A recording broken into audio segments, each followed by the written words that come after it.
नमस्ते। 2002 की स्पाइडरमैन ये सिर्फ एक सुपर हीरो फिल्म नहीं है ना। ये एक कहानी है, एक ऐसे साधारण लड़के पीटर पार्कर की जो एक असाधारण हीरो तो बनता है, लेकिन सवाल ये है कि किन कीमतों पर। तो आज हम इसी बदलाव और उसके चुने हुए रास्तों की कहानी में थोड़ा और गहरा उतरेंगे। और देखिए, पूरी कहानी ना बस इसी एक सवाल के आसपास घूमती है कि हीरो बनने की असली कीमत आखिर होती क्या है। ये सवाल हमें पीटर पार्कर के हर त्याग, हर मुश्किल को एक बिल्कुल नए नजरिए से देखने पर मजबूर कर देगा। तो चलिए पीटर पार्कर के इस सफर को हम 6 हिस्सों में समझते हैं।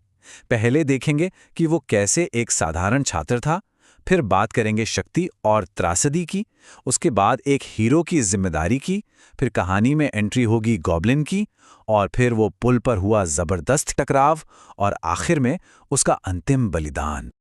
तो शुरू करते हैं पहले हिस्से से। एक साधारण छात्र, मतलब मकड़ी के काटने से पहले आखिर कौन था पीटर पार्कर? वो बस एक आम सा स्टूडेंट था जिसकी दुनिया बस पलटने ही वाली थी। तो ये है पीटर पार्कर। क्वींस में रहता है, स्कूल में काफी होशियार है, लेकिन थोड़ा शर्मीला किस्म का है।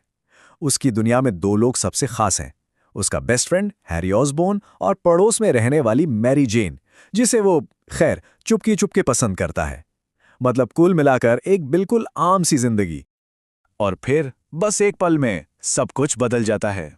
ये वो मोड़ है जहां पीटर को मिलती है असाधारण शक्ति, लेकिन उसी शक्ति के साथ जुड़ जाती है उसकी जिंदगी की सबसे बड़ी, सबसे दर्दनाक त्रासदी। ये सब शुरू हुआ एक स्कूल ट्रिप पर। एक जेनेटिक्स लैब में एक जेनेटिकली इंजीनियर्ड सुपर स्पाइडर उसे काट लेती है। एक छोटा सा हादसा लगता है ना, पर इसी एक बाइट ने पीटर पार्कर के डीएनए और उसकी किस्मत दोनों को हमेशा हमेशा के लिए बदल दिया। और रातों रात पीटर की दुनिया पूरी तरह से बदल गई। सोचिए, अचानक से उसे जबरदस्त ताकत मिल जाती है, फुर्ती आ जाती है, वो दीवारों पर चढ़ सकता है, और तो और उसे वो फेमस स्पाइडर सेंस भी मिलता है। मतलब खतरे को पहले ही भांप लेने की कमाल की काबिलियत। वो अब बिल्कुल भी साधारण नहीं था। लेकिन देखिए, शक्ति मिलते ही पीटर ने अपनी पहली और शायद सबसे बड़ी गलती कर दी। एक रेसलिंग मैच में उसे पैसों को लेकर धोखा मिलता है और गुस्से में वो एक चोर को भागने देता है। वो चाहता तो उसे 1 सेकंड में रोक सकता था, पर उसने नहीं रोका। ये एक छोटा सा स्वार्थ से भरा फैसला था, लेकिन इसकी कीमत बहुत बड़ी होने वाली थी। और होता क्या है, वही चोर जिसे पीटर ने जाने दिया था, आगे जाकर उसके प्यारे अंकल बेन की जान ले लेता है। पीटर का वो एक छोटा सा फैसला उसके लिए जिंदगी भर का एक भारी बोझ, एक अपराध बोध बन जाता है। बस यही वो पल है जो पीटर पार्कर को हमेशा के लिए बदल देता है। और इसी दर्दनाक त्रासदी से जन्म होता है एक हीरो की जिम्मेदारी का। यहीं से पीटर उन शब्दों का असली मतलब समझना शुरू करता है जो अब उसकी पूरी जिंदगी को एक नई दिशा देने वाले थे। बड़ी शक्ति के साथ बड़ी जिम्मेदारी आती है, ये शब्द अंकल बेन ने कहे थे।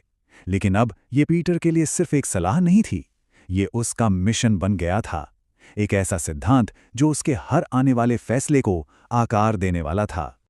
तो अपने अंदर के उस गहरे अपराध बोध और अंकल के सिखाए सबक से पीटर अपने दुख को एक मकसद में बदल देता है। वो स्पाइडरमैन बनता है। क्यों? ताकि कोई और उसकी जैसी गलती ना दोहराए और किसी और को वो दर्द ना सहना पड़े जो उसने सहा। लेकिन जैसा कि हम जानते हैं, हर हीरो की कहानी में एक विलन तो होता ही है, और स्पाइडरमैन का विलन ग्रीन गॉब्लिन सिर्फ एक दुश्मन नहीं है, वो पीटर की कहानी का ही एक स्याह अक्स है। वो दिखाता है कि शक्ति का एक दूसरा, कहीं ज्यादा खतरनाक रास्ता भी हो सकता है। ये है नॉर्मन ऑसबॉर्न, ऑस्कॉप का हेड और पीटर के दोस्त हैरी का पिता। वो ताकत की तलाश में खुद पर ही एक परफॉर्मेंस बढ़ाने वाले फॉर्मूले का खतरनाक प्रयोग कर लेता है। नतीजा? उसे बेहिसाब शक्ति तो मिलती है, लेकिन वो उसे पागलपन की हद तक ले जाती है। और यहीं जन्म होता है ग्रीन गॉब्लिन का। और यहीं हमें दोनों के बीच का सबसे बड़ा फर्क साफ दिखता है। स्पाइडरमैन को शक्ति मिली एक्सीडेंट से, लेकिन ग्रीन गॉब्लिन यानी नॉर्मन ने शक्ति को जानबूझकर चुना। एक ने अपने अपराध बोध से जिम्मेदारी को चुना, तो दूसरे ने अपने लालच में तबाही को। सच कहें तो ये एक ही सिक्के के 2 बिल्कुल अलग पहलू हैं। तो अब इन दोनों की दुनिया आपस में टकराती है। गॉब्लिन का आतंक शहर में बढ़ता जाता है और उसकी लड़ाई स्पाइडरमैन के साथ धीरे धीरे बहुत पर्सनल होती जाती है। और इस टकराव का क्लाइमैक्स होता है पुल पर हुई उस भयानक मुआवजे में। ग्रीन गॉब्लिन का अभियान बिल्कुल सीधा है, स्पाइडरमैन को तोड़ना।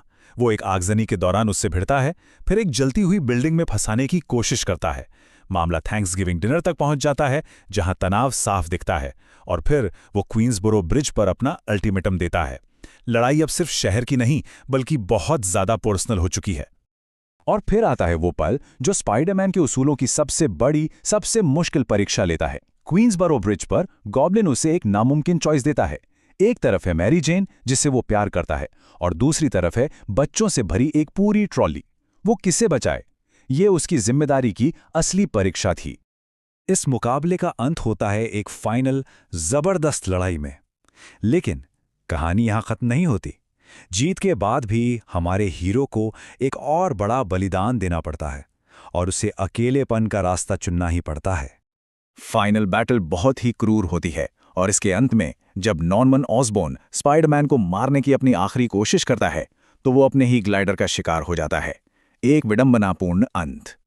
और मरने से ठीक पहले नॉर्मन पीटर्स एक आखिरी बात कहता है। वो विनती करता है, हैरी को मत बताना। ये शब्द पीटर के कंधों पर एक और बहुत भारी बोझ डाल देते हैं।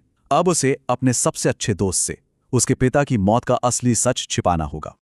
और यहीं पीटर अपना शायद सबसे बड़ा और सबसे निजी बलिदान देता है। वो मैरी जेन से अपने प्यार का इजहार नहीं करता, बल्कि उसे खुद से दूर कर देता है। क्यों? ताकि वो सुरक्षित रहे। वो ये बात स्वीकार कर लेता है कि एक हीरो के तौर पर उसकी किस्मत शायद अकेले चलने की ही है। तो पीटर पार्कर की ये कहानी हमें आखिर में इसी एक सवाल पे लाके छोड़ देती है कि एक हीरो को असल में क्या चीज परिभाषित करती है? उसकी असाधारण शक्तियां, या फिर उसके असाधारण बलिदान? शायद असली हीरो वही है जो सब कुछ खोने के बाद भी सही रास्ता चुनता है।